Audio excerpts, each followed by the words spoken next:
Bumueltang ilang mambabatas sa mga pahayag ng kampo ni Vice President Sara Duterte kaugnay sa umano'y bilyong pisong transaksyon na iniuugnay sa kanya. Hindi nila sapat ang paliwanag lang dahil hindi naman teknikal na usapin ang pananagutan sa bayan. Ang buong detalye hahatid ni Kate Renya.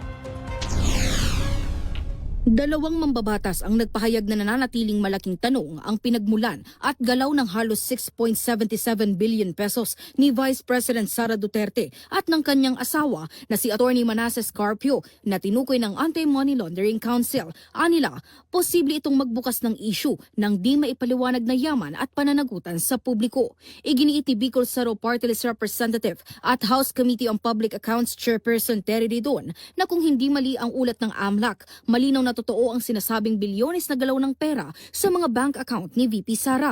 Ayon kay Ridon, hindi nagpapahina ng issue ang dinipensa ng kampo ng bise na ang mga numero ay kabuuan lamang ng transaksyon sa loob ng halos 2 dekada. Sa datos ng AMLAC na tinalakay ng House Committee on Justice, umabot sa 6.77 billion pesos ang covered at suspicious transactions mula 2006 hanggang 2025. Kabilang dito ang mahigit 4.4 billion pesos na inflows o perang pumasok at 1.55 billion pesos na outflows o perang lumabas. Sa SAL ni VP Sara, tumaas ang net worth niya mula 7.25 million pesos noong 2007 at naging 88.51 million pesos na noong 2024. Malayong malayo ito sa bilyong pisong galaw ng pera. Dagdag pa niya, kahit ilagay pa ang cash at bank deposit sa other assets, hindi pa rin ito maipapaliwanag ang bilyong-bilyong transaksyon, lalo na't milyong piso lamang ay dineklara sa mga nakaraang taon. Samantala, ayon naman kay Manila 3rd District Representative at House Committee on Good Government and Public Accountability Chairperson Joel Chua,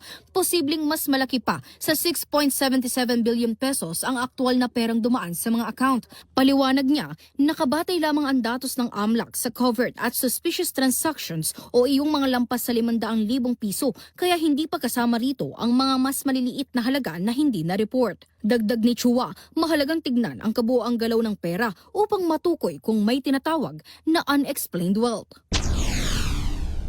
Alam po ninyo, kasi ang ini-establish po natin dito ay ill-gotten wealth. Ill-gotten wealth. So ang ibig sabihin po, yung paglago ng yaman niya. Ngayon, para po makita po yung ill-gotten wealth, syempre kailangan tignan po ninyo yung history. Simula po nang siya po ay pumasok sa gobyerno hanggang sa kasalukuyan na siya po ay nananungkulan bilang vice-presidente. Sinabi rin ni Representative Chua na kahit magbitiw sa pwesto ang isang opisyal, maaari pa ring umusad ang kaso sa Office of the Ombudsman, kabilang ang parusang habang buhay na diskwalifikasyon sa panunungkulan sa publiko.